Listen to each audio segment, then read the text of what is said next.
Coming up on NBC 26 today, the latest in a shots fired situation in Neenah. Plus, we learn the cause of a deadly Ohio State Fair ride.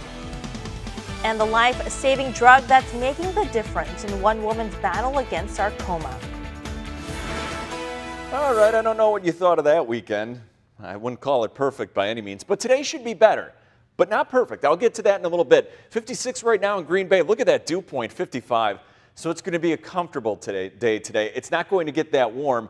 But you know, when you have the temperature getting close to that dew point and light winds, you either get dew or you start to get some fog. And that's what we're seeing right now. Oconto, Waupaca, showing half-mile visibilities, Antigo quarter-mile visibilities. So there is some patchy, dense fog out there, but a lot of you not even seeing that. And Skycast showing that as the sun comes up here, that burns off. But then watch what happens this afternoon.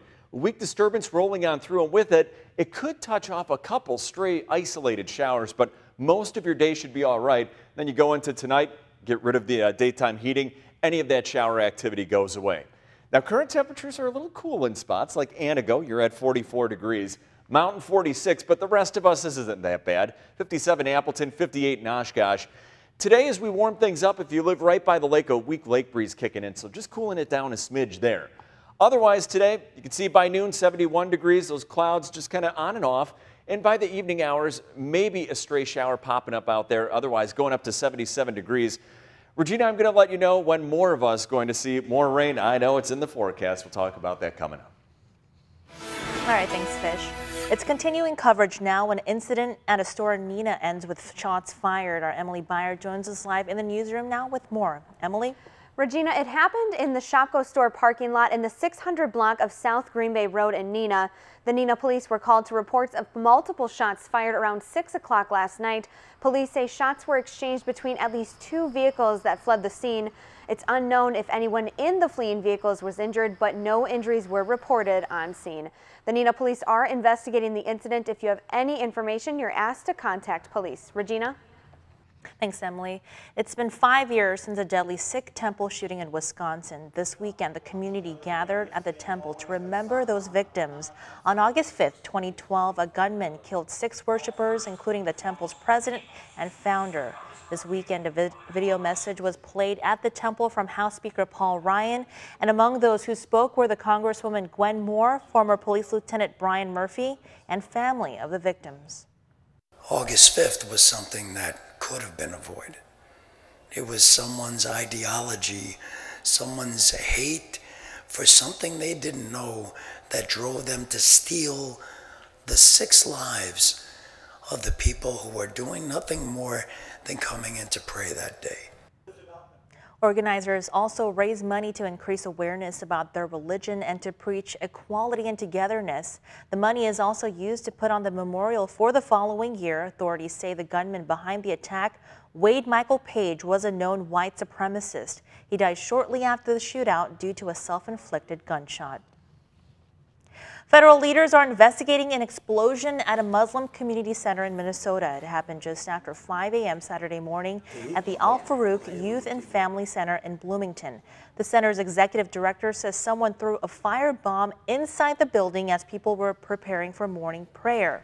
One worshiper saw someone standing outside by a window and then a truck speeding away from the scene. The Muslim American Society of Minnesota is offering a $10,000 reward for information leading to an arrest and conviction in this case.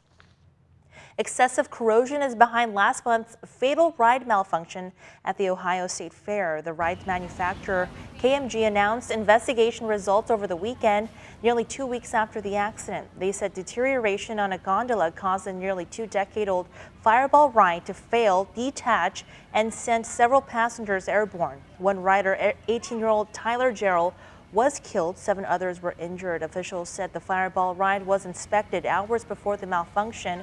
KMG said it has worked with regulators to develop a new inspection protocol. Back here in Wisconsin, Winnebago County crews battled a house fire in Vinland Sunday morning. They say the fire started at this house on Green Valley Road and County Road GG. A deputy says a man was standing outside yelling for help. Officials tell us the man was taken to a hospital nearby and suffered injuries unrelated to the fire. Nobody was inside the home and the cause of the fire is still under investigation. One man is recovering after being injured in a single vehicle crash in Waupaca County. The sheriff's office was called to the intersection of Granite Quarry and East Ware Road Saturday night. They say when they got there, they found a vehicle 150 feet off the road, severely damaged with a man trapped inside. They did get the man out and to a hospital. Green Bay police report no arrests were made at Saturday's family night, but 4 people were ejected, all for different misconduct violations.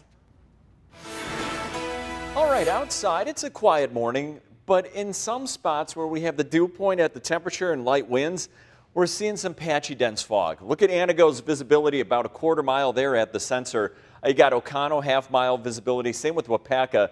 So it's just a few isolated spots with this patchy dense fog, and the rest of us not even seeing that this morning. But once that sun comes up out here, we're going to get rid of that. It's actually showing up on Skycast. Remember, fog is just a cloud, but it's a cloud at the ground. So here's Skycast going through the morning. There goes the fog. Now, as we go through the afternoon hours, there's going to be a really weak disturbance rolling its way on through. Watch what happens. We start to pop a couple of these fair weather clouds, but with them, maybe a stray shower out there. I think most of your day for most of us is going to be fine, but you can't rule out maybe a stray shower out there. Just want you to be aware, but most of your day going to be all right. Now, this morning, some spots a little bit on the cool side. You got Anago 44 degrees, Mountain 46, so some 40s on the map, but a lot of us okay right now. You got 57 Appleton, Green Bay starting off with 56 degrees. High temperature today, 77, cooling down just a bit by the lake. Regina, I have more widespread rain in the forecast. I'll let you know when that moves in coming up. Thanks, Fish. Well, if you've never heard of the term sarcoma before, you're not alone. It's a form of bone and tissue cancer that makes up only 1% of all cancer diagnoses. One Oconomowoc woman credits surviving stage 4 cancer since 2013 to a drug trial not approved by the FDA. Julia Fellow has this report. I wanted a different ending. I refused to have a rerun. She credits her dad's outcome with maintaining a healthy lifestyle and was at her fittest when she faced the fight of her life. I would go to radiation and then go to fitness class. This big soft tissue mass that measures about 7.5 centimeters. She recovered quickly from more than a half dozen surgeries, and last month Sarah ran a 5K at the inaugural Sarcoma Foundation of America. She credits an experimental drug for feeling this great. The experimental drug was called TH302. The chemotherapy drug is activated in a low oxygen supply of the body, attacking her tumor. She shared her journey on YouTube, affectionately called ChemoCam. The results were jaw-dropping. Within a few months of being on treatment, we couldn't see tumors anymore. The trial ended when that didn't happen with every patient. We don't have a real great, safe, this is the drug we're going to use. This is the sarcoma drug that's going to continue to save you if you grow more tumors again. Yeah, why did Sarah respond so well? She hopes that will be answered to save future patients. And compassionate care from the Sarcoma Foundation of America is keeping Sarah's treatments going, and it's unclear for how long she'll need her treatment. While President Trump is on a 17-day vacation, there's a new report that Vice President Pence may be getting ready to take his place. Tracy Potts has more on that, plus the Justice Department's new crackdown on leaking information. Hi, Regina. Good morning, everyone. Politicians beware in those leak investigations. But we begin with North Korea. President Trump's tweeting about it while on his working vacation. He says he spoke with the president of South Korea, that they're happy with the United Nations sanctions. And there are new developments from overseas this morning. While President Trump's on a working vacation, his Secretary of State's overseas this morning with this message for North Korea. The best signal that North Korea could give us that they're prepared to talk would be to stop these missile launches. Back home, the New York Times reports Vice President Pence is courting donors, collecting millions, laying the groundwork for his own possible presidential run in 2020. In a statement, Pence called that laughable and absurd. No concern he's setting up a shadow campaign. For 2018. Zero concern. That is complete fiction. That is complete fabrication. Meantime, the Deputy Attorney General says leak investigations will not target journalists. But the White House and Congress could be fair game. We identify somebody, no matter what their position is. If they violated the law and that case warrants prosecution, we'll prosecute it. Including White House officials and members of Congress. Including anybody who breaks the law. Even a top Obama official says he's concerned. The leaks right now are really bad. I've never seen it this bad.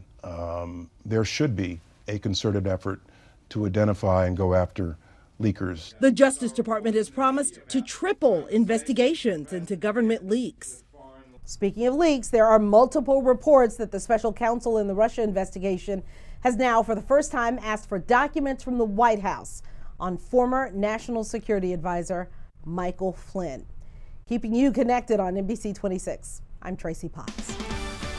Well, coming up, they sign up to serve their country, but a local nonprofit is helping the community serve them. The growing campaign